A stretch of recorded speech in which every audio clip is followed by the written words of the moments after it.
Hello and welcome to my first ever video of my no-buy year.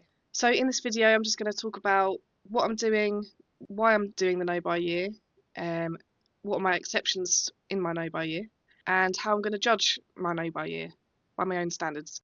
So I've actually started it Monday, it's now Thursday. I started it on Monday the 27th of January. So I'm starting really late, but maybe all the people who tell you New Year's resolutions are pointless will have piped down now.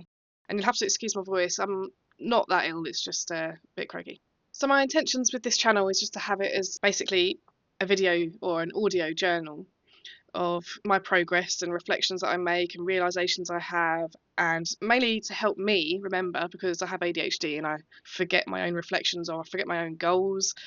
So hopefully it'll be really helpful to me, and then maybe some people will come along for the ride and they'll share their things in the comments. That'd be great. And I'll just be trying to buy nothing at all from any category except my exceptions list, and that is quite substantial, to be fair. So I'll try and share each week or month how it's gone, the good and the bad, any successes and failures. My main motivation is financial, and I suspect it is for a lot of people. I do feel out of control of money sometimes, and Amazon and delivery have me in a chokehold specifically. And I find myself on there buying things to solve problems or just have a solution to something quickly. But then it isn't so quick, and it's actually an uncomfortable feeling, an uncomfortable thing to be continuously doing. You'd almost think it would only be purely enjoyment, this process of constantly buying things and solving problems by buying things, but it's actually so painful because I find myself a bit being frustrated with myself through the process, getting angry with myself or feeling shame while doing it, but then also feeling like I'm doing something good by solving some sort of problem or supposedly improving something, but it's not real. So I'm looking for that relief of that constant need to be doing that. I'm looking to feel essentially more stable, safe and confident with money, because I don't think I've ever really felt that at any point. So if that is able to be provided by me doing a no buy year, that would be great. And I've heard a lot of people say that they can find a bit of that with doing a no buy year. They feel a bit more in control, so that's what I'm looking for. Also, I need to pay off quite substantial credit card debt, and I've got my masters I'm paying for, and I also desperately need quite a specialist endometriosis surgery. So it's really prudent that I get this skill of financial stability.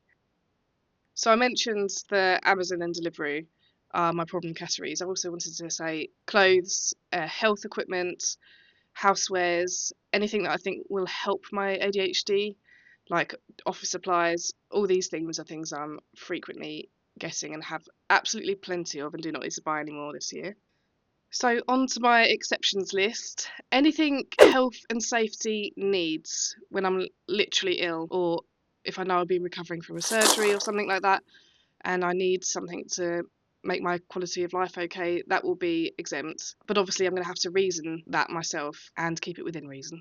Replacements, anything that runs out, gets broken, or even gets lost, I'm allowed to replace that. I will allow myself to go out and be social and spend what I believe is reasonable when I'm out and being social, because I need to do more of that. That's actually another goal of mine for 2025. So I don't want to feel held back by this no buy year to being social, because that's actually something I need to do more of, not less. I've decided that I'm going to be allowed online courses, but I'm going to be remembering that I'm on a no buy year and keep that very restricted into something I really want to do and have thought about for months, because there is something that I've been considering, so I may do that this year. And obviously I have a master's and that's online anyway, and I have to pay for that a module at a time. The next thing that's exempt for me is anything to do with my hobbies that I already have in the house. I actually want to use them more. So if I need something like wool for knitting or epoxy or whatever else, I've got a lot of stuff that I could be using for hobbies. I'm allowed to buy the thing that I need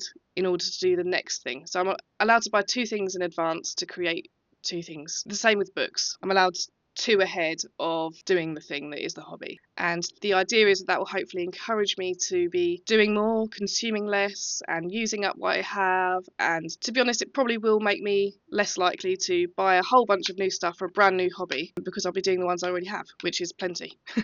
I'll be allowed anything from the main part of the supermarkets, mainly food, hygiene, hair dye, flowers I'll allow myself to get, cleaning products, all that stuff will be exempt and fine. And then there's food that I buy online, like there's a chewing gum, certain powders like protein powders, plant milks and lentils that I buy online, things like that. I'm allowed to try new supplements as long as the last one has gone, or new powders, etc. I'm allowed to buy software for work type things, and also anything that I need that makes what I already have either safer or work. So this week I had to buy 2 small wires to make this microphone work, and I'm not going to include that as a break of the no buy. Another exempt thing will be bras. Maybe might buy a couple this year because I expect to lose weight, so I probably need that. Whereas clothes I can just either put up with or maybe take in. And I'm allowed to buy presents for others as well.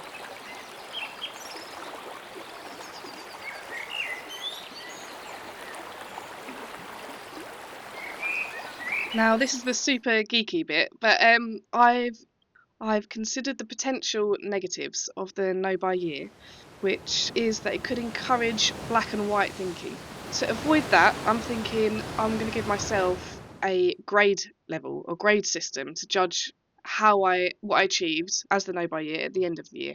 So the standard grades of like A star to F, that's what I'm going to use. Maybe some people will think this is a low buy year, but for me, I think 3 new things for 3 problems where I really need to buy something, I think that's still an A star. From where I'm coming from, that would be amazing for me. And then I've done 7 for A, and you can see I put a list here.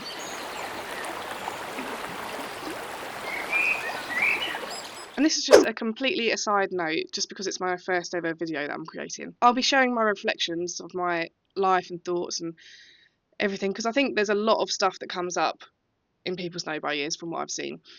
I just want to say, if I ever talk about anyone else, I'm going to change their identifiers, and I might do for myself as well, to anonymise them. So like their gender, their age, their relationship to me, or I might discuss one person as multiple people, or a group of people as one person, to protect their anonymity for obvious reasons. I intentionally don't ever want to lie, but I want to change that on purpose, and you'll know that I'm changing that, just for, like I say, the anonymity. So what are your thoughts on having a little grading system for yourself? Might take the pressure off a little bit, but obviously I still want to shoot for an A star and just see what happens. Are any of you making any spending or purchasing changes this year? Do any of you find ADHD or chronic illnesses make it more easy to spend and more difficult to resist spending? Are any of you starting your New Year's resolutions super late like me, or starting all over again? Let me know in the comments,